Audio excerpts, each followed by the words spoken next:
"You don't understand technology," my brother Marcus said, as he changed the locks on my late husband's office, the metallic click of the new deadbolt punctuating his dismissal. "I'll manage the business for you. It's what David would have wanted." My parents nodded sympathetically from behind him. "It's better this way, dear. Let Marcus handle the complicated stuff." But why was I smiling as I handed him a thick manila envelope, watching his confident expression falter as he read the first page? "What is this?" he asked, his voice losing its condescension.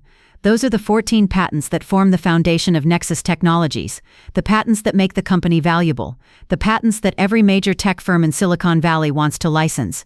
I paused, savoring the moment. "Check the inventor name, Marcus."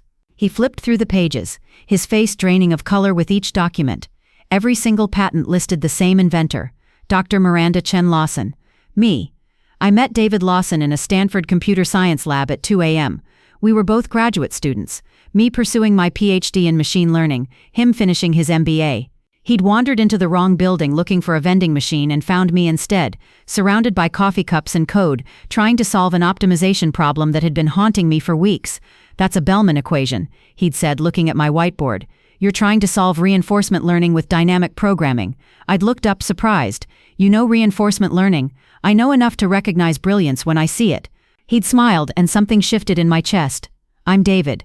Can I buy you coffee? Real coffee, not whatever's keeping you alive right now." We talked until sunrise, then we got breakfast, then lunch. Within a month we were inseparable. David was brilliant at business strategy, fundraising, partnerships, all the things that made my eyes glaze over.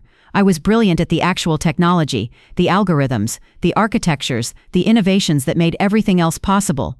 We were a perfect complement.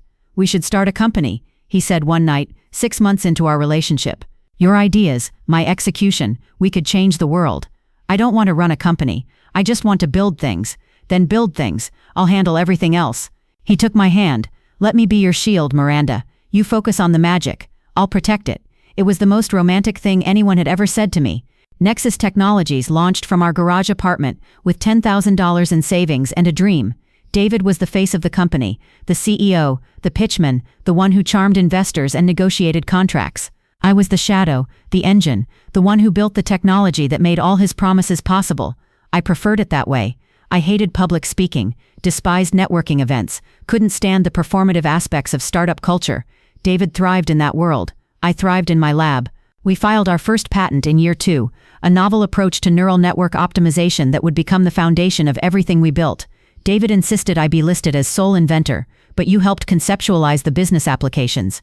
The patent is for the technology, not the application. That's your work, Miranda. Your name should be on it. Over the next 15 years, we filed 13 more patents, all fundamental innovations, all in my name. "Why aren't you listed as co-inventor on any of these?" our lawyer asked David once. "Because I'm not an inventor," David replied simply. "I'm a businessman. Miranda is the genius. I just make sure the world knows it." He never seemed to resent my role, never tried to claim credit for work that wasn't his.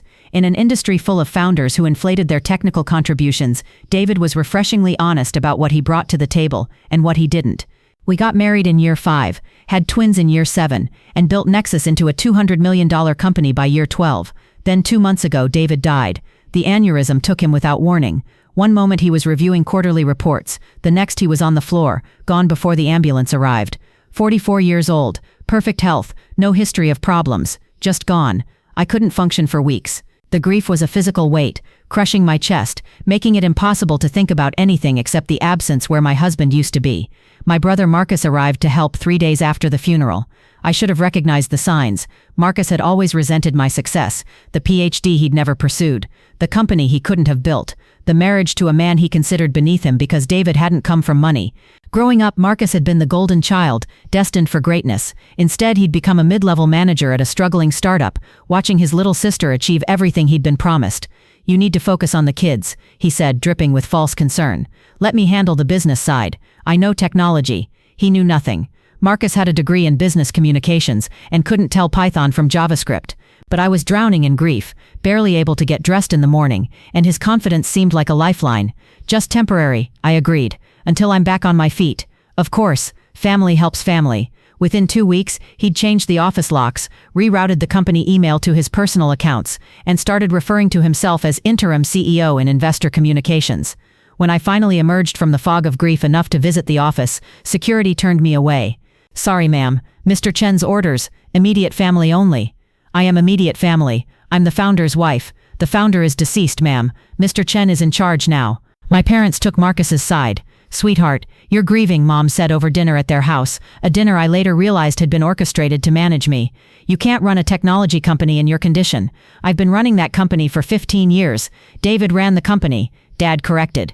"You helped with the technical things. Let Marcus handle the business. He knows what he's doing. Marcus has never built anything in his life. He has an MBA. So did David. The difference is David understood what he didn't know. Marcus thinks he knows everything and knows nothing." "Miranda," Mom's voice hardened. "You're being hysterical. This is why women shouldn't run companies. Too emotional." I stared at my mother, this woman who'd raised me, who'd supposedly loved me, casually dismissing my 15 years of work as helping with the technical things.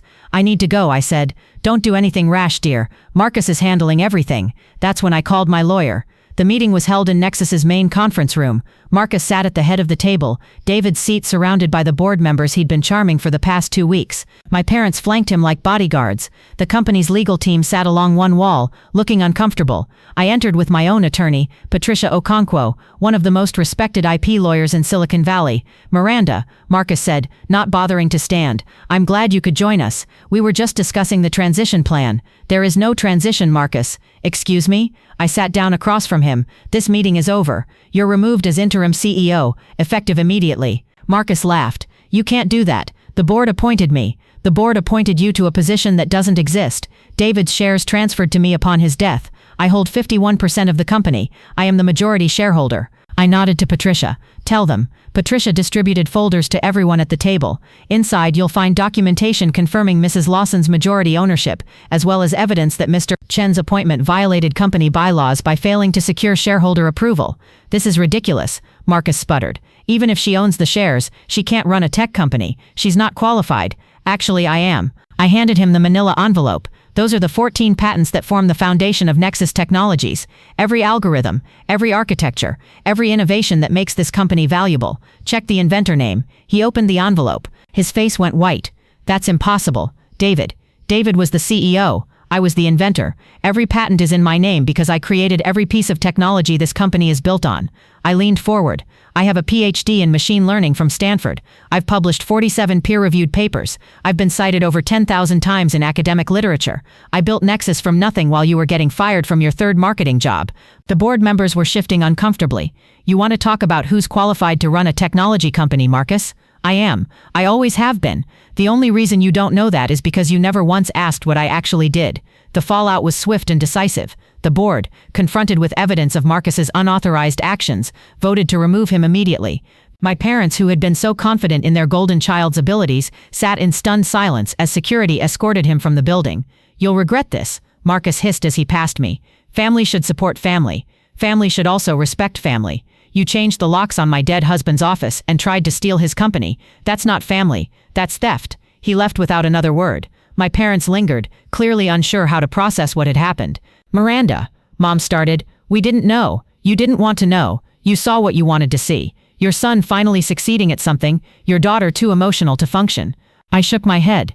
David spent 15 years making sure my contributions were documented, protected, legally acknowledged. He knew I'd need proof someday. He just didn't know it would be against my own family. "We were trying to help. You were trying to help Marcus. You've always been trying to help Marcus. The difference is, now I don't need you not to." I walked them to the door. "I won't cut you off entirely. The kids should know their grandparents. But our relationship will be different now. Bounded. Careful." I met my mother's eyes. "You made your choice clear. Now you live with it." The first board meeting I chaired as CEO was 3 weeks later. I wore David's favorite blazer, the one he'd worn to our first investor pitch, and sat in the seat that had been his for 15 years. "I know this isn't how any of us expected things to go," I told the assembled directors. "We all miss David. I miss him every single day. But Nexus didn't exist because of one person. It existed because of what we built together, his vision and my innovation. The innovation is still here. The patents are still here. And I am still here." I pulled up my roadmap on the conference room screen. 3 years of product development I'd been planning before David's death. Shelved during my grief, now ready to execute. We have technology that's 5 years ahead of our competitors. We have patents that protect every major advancement. And we have a team that knows how to execute. I looked around the table. What we need now is stability. Confidence. Someone who understands the technology well enough to lead it forward. The vote was unanimous. I was appointed CEO permanently.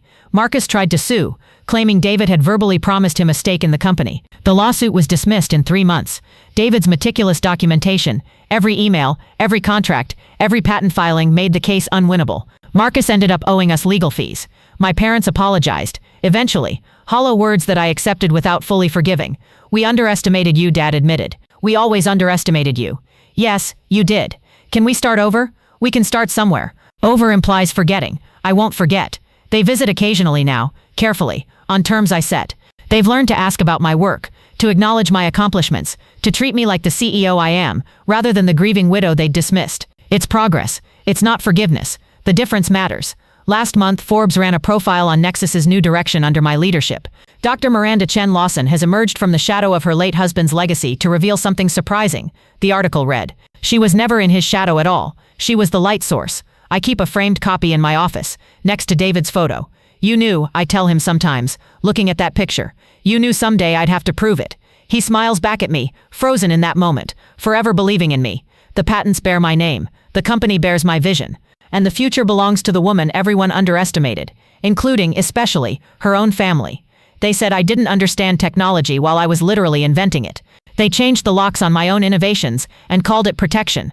But David knew. He documented everything, protected everything, made sure the truth was undeniable, not because he doubted me, but because he knew others would. That's love, not just believing in someone, but preparing for a world that won't. The patents tell the real story. They always did.